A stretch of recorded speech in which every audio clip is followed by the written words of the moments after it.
o maior perigo de toda a história. O dia que nossos sonhos viraram pesadelo, nosso sol se tornou lua, onde a luz se tornou escuridão. Como um jovem Luffy, que carinhosamente enxerga em Shanks o seu herói, o seu modelo ideal do que é um grande pirata. Mas o perigo de ideais é que muitas vezes eles podem não contemplar a realidade. Shanks é um cavaleiro sagrado?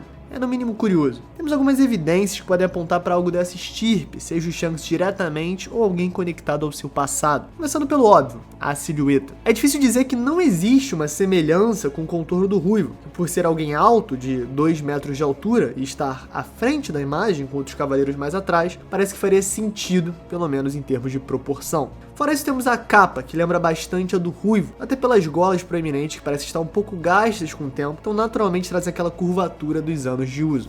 Por último, mas definitivamente não menos importante, o detalhe que deixou todos em choque e apontou uma seta enorme em direção ao Ruivo, a silhueta da espada que essa figura carrega. A gente vê a guarda circular típica, elemento mais marcante da Griffon a ser identificado sem cores ou mais detalhes. Isso gerou um grande debate na comunidade. No meu Twitter eu recebi várias imagens extremamente científicas e analíticas mostrando como de fato não é a Griffon. Eu pessoalmente acredito que os argumentos para dizer que é ou não é são insuficientes, até pela natureza suspeita que as silhuetas do Oda costumam ter. É só lembrar de como ele tinha desenhado a cara da Big Mom e do Kaido antes de revelar seus designs originais. Mas e contextualmente? Uma coisa que me chamou muita atenção foi uma frase que Gorosei dirigiu ao Shanks no fatídico capítulo 907. Devido a seu posto, você não deveria ter qualquer envolvimento com a política do mundo. Naturalmente, o leitor interpreta como uma insatisfação do Gorosei em ter um pirata presente no evento solene e importante da política global, como o Reverie. Mas, ao mesmo tempo, não é meio estranho ele dizer algo relativo especificamente ao seu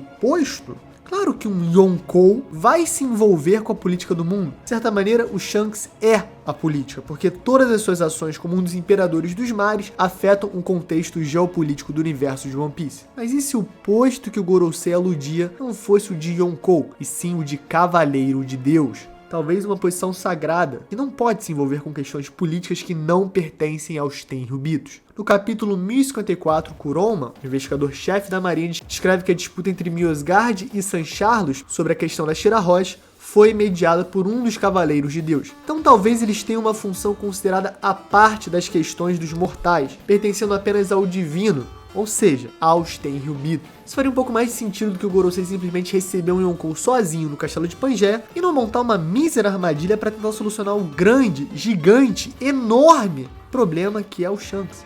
Mas o que significaria Shanks ser um Cavaleiro de Deus?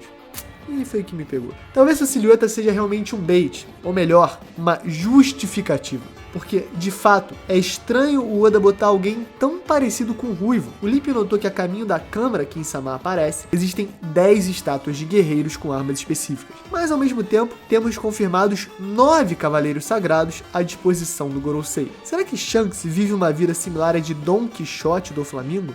Alguém que deveria ter se tornado um cavaleiro sagrado, mas acabou nunca cumprindo o que sua ancestralidade contava. Talvez Shanks carregue o nome da família Figarland, que tudo indica pode ter uma relação com os Tenryubitos. Tendo 9 cavaleiros sagrados, talvez o título de líder desse grupo resida sempre nos ombros de um dos Figarland, tendo um aprendiz no grupo para que tome o manto quando o sênior ou o líder se aposente ou até morra. A verdade é que tem todo um período da vida de Shanks em que não fazíamos ideia do que ele estava fazendo. E não é simplesmente uma lacuna, tem alguns indícios bem interessantes. Nós sabemos que Shanks foi encontrado por Roger em um baú durante o incidente de God Valley, um lugar que estava rodeado de piratas, marinheiros e também Tenryubitos e seus escravos. Então logo de cara, um bebê tá nessa mesma situação, pode sugerir que ele tem alguma conexão sanguínea com algum desses grupos. Mas beleza, ele é resgatado pelo Roger, que o cria como seu próprio filho em uma lendária tripulação, até a trágica despedida entre os dois, onde Roger conversa com Shanks e o menino fica arrasado, realmente chorando muito. Isso pode ser meramente a reação típica de um filho ao se despedir pela última vez do pai, que agora vai seguir para a última etapa de sua jornada, a sua execução. Porém, a gente enxerga também uma mudança de postura no Shanks. Antes da conversa, quando todos chegam em Laugh Tale, ele parece animado para encontrar One Piece. Mas, pela sua amizade com Bug, que fica doente, ele decide ficar para trás. E logo após a execução de Roger, como vimos no 1082, do ponto de vista do Bug, ele parece desistir da ideia, no mínimo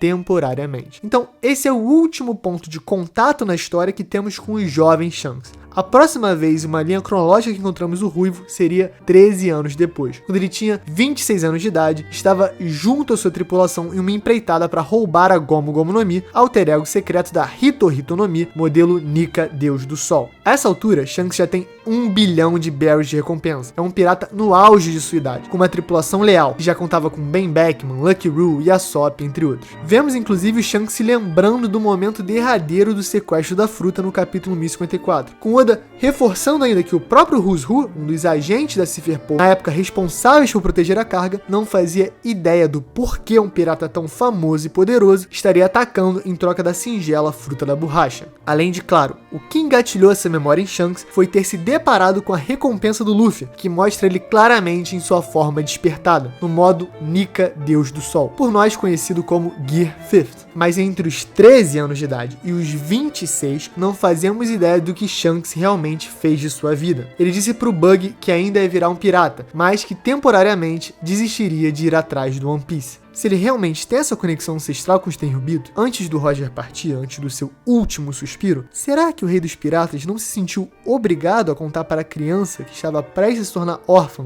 que ele tinha uma família em um outro lugar? Será que não é possível que um jovem Shanks, desiludido, sozinho, não tenha viajado até Marijoa e encontrado o resto do clã Figarland que o acolheu, pensando em o moldar para se tornar o mais poderoso Cavaleiro de Deus? Aquele que completaria o número da Ordem, o 10º lugar, que estava vazio desde que um bebê em um baú do tesouro se perdeu em meio ao caos de God Valley. Shanks pode ser o 10º Cavaleiro de Deus, talvez o Cavaleiro Renegado, alguém que descobriu, entendeu seu papel, mas abdicou da doutrina do governo mundial, alguém que descobriu terríveis segredos, reservados apenas para aqueles da linhagem mais pura entre os sagrados do castelo de Pangaea, mas não seguiu o caminho por eles traçados, porque tinha experienciado demais da verdade e da liberdade do mundo através de Roger. Ou até, ele de fato é um aliado secreto do governo mundial, um cavaleiro sagrado agindo como um pirata desde seu encontro com a sua família biológica. De qualquer jeito, a ancestralidade dos Figarland pode ser a maior marca do enredo desse personagem tão misterioso. Algo que de certa maneira aconteceu com Doflamingo. Por ser um descendente da família Don Quixote, ele recebia um tratamento especial do governo mundial que não podia o tratar como pirata qualquer. Shanks é um Yonkou,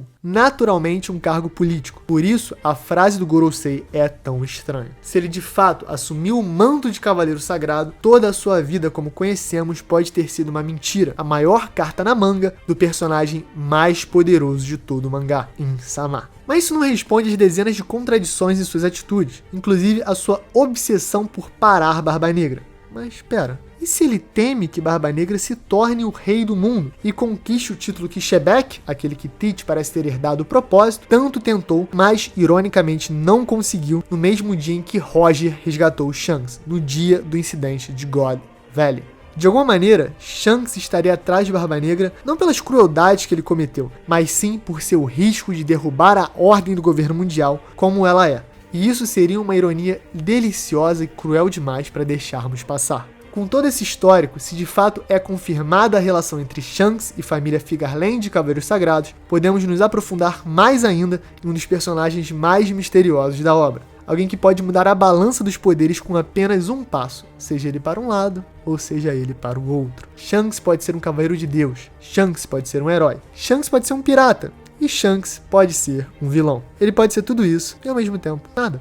A riqueza subtextual do Ruivo marca a genialidade do autor Eiichiro Oda. E eu, como mero leitor, só tô animado para descobrir a verdadeira história do mundo de One Piece. Fala galera, Chapéu de Palha aqui, eu sou o Derek e hoje vamos trazer pra vocês uma respostinha de palha. Eu sei, é estranho, né? É uma resposta de palha. Eu me empolguei na resposta, pô. Ficou um pouquinho grande. A introdução veio com 6, 7 minutos de vídeo? Veio, mas estamos aí pra introduzir. Deixa o like, por favor, deixa o like, se inscreve. Se inscreve no canal, clica no sininho se puder. Checa a nossa lojinha, temos uma estampa do Ruivo. E se você quiser perguntar, a gente sempre lança o tópico lá no nosso Instagram. Então não deixa de seguir, fica ligado nos stories para mandar as perguntinhas rápidas que a gente sempre responde. Então vem comigo, Alanzito, você é o cara e chama a vinheta.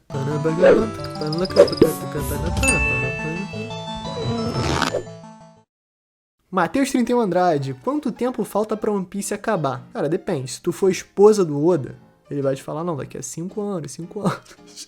Mas se tu for um fã de One Piece, ele vai falar, mano, relaxa, 10 aninhos, acabei de meter 9 cavaleiros sagrados. 9 malucos pra revelar história, revelar design, pra ter porradaria, pra perder. Confia. 10 aninhos. B. Bortolucci perguntou: é meio clichê, porém lá vai. Existe a possibilidade dos cavaleiros serem clones dos Yonkous /Rocks? Cara, existe, mas a timeline não ia bater muito. Vem comigo. Os serafins são relativamente recentes, eles são a resposta do governo mundial para a abolição do sistema de Chibukai. Então, mesmo que o Vegapunk já soubesse trabalhar com a clonagem perfeita, os serafins são uma arma de guerra muito avançada. E os Cavaleiros de Deus parecem ser já bem estabelecidos, já conhecidos pelo Gorosei, que já tem toda uma mística ali, os próprios Tenryubitos interagem com eles há anos e anos. Inclusive, a Catarina, essa maravilhosa imediata, notou que no capítulo 908, Insama recebe uma mensagem de uma certa pessoa. Quantas pessoas no mundo, além do Gorosei, sabem da existência de Insama? Pouquíssimas, né? Quase ninguém. Imagino que os Cavaleiros Sagrados sejam os únicos, fora os Gorosei, que possam entrar em contato direto com Insama. Então, provavelmente a gente já viu um Cavaleiro Sagrado ali abaixadinho, fazendo uma reverência a Insama, e era essa mesma pessoa. E ainda com mais uma curiosidade, a gente também pode ter visto a espada do Cavaleiro centralizado, porque se você notar, também tem um sabre com a guarda redonda, igualzinho a Grifon, que todo mundo acusou ser o Shanks. P. Pedro Po 21. Qual o nível dos revolucionários? E quem serão os adversários dos Cavaleiros Sagrados? Cara, os revolucionários são hiper fortes, né? Você viu que o Morley bateu de frente com o Ryokugyu, que claro, tava tentando se segurar, mas ainda é um cara poderosíssimo. O Caraço tem uma fruta Logia roubada, muito maneiro, e parece também ser um cara hiper habilidoso, por mais que o Fugitora parece estar jogando meio jogando de sacanagem, até vacilo, né? Mas ele tava assim, gente, vai ter que tacar um meteoro aqui, hein? Pô, que coisa ruim, tacar um meteoro aqui no meio desse bando de Tenryubito cuzão, mas eu trabalho assim, infelizmente. Então, eu acho que eles são de um nível altíssimo, esses comandantes, por exemplo, mas eles são um pouco abaixo de Almirante, sim, tá? Eu não acho que se a luta continuasse em condições normais, o Caraço, nem o Lindbergh, nem o Morley conseguiriam derrotar Aramaki e Fugitora. Mas eles são, sim, de alto nível. Ivankov, forte pra caramba. Dragon, absurdamente forte. Deve ser um nível Yonkou. É isso que eu tô esperando pro Dragon. E o Sabo ali também, extremamente poderoso. Quem sabe o Sabo também não tá no nível Luffy, não tá nesse nível Yonkou aí, uma coisa bem próxima, porque ele tem a Mera Mera no Mi, tem o Haki roubado, e agora tá com todo esse hype, né? Líder dos revolucionários como figura, Imperador das Chamas, enfim. O cara é craque. O que eu quero ver mesmo é Zoro contra o líder dos Cavaleiros Sagrados. Zoro versus aquele espadachim. Eu quero uma escada além do Shiryu pra chegar no Mihawk e ir hypando a gente pra estar cada vez mais perto do duelo final de One Piece. Então, eu acho que, por enquanto, é isso. Galera, esse foi o vídeo. Por favor, deixa o like, curte, compartilha. Alan, obrigado demais pela edição. Você sempre manda muito. Mandem um beijão pro Alan aí nos comentários. E eu sou o Derek. É isso, galera. Valeu! Pode palha secreto. E aí, gente, eu quero que vocês tenham um bom dia e que tentem entender os outros, tentem se entender. E é isso, né? A gente precisa sempre de empatia. É importante ter, mas é importante ter empatia consigo também. Às vezes a gente não se ouve. Então, mensagem motivacional para todos. Espalhem o bem, espalhem o amor. Ou não! Ou espalhem o caos e a destruição. Destruam o patrimônio público. Mentira, não façam isso. Por favor. Era uma piada. Um beijo. Paçoca.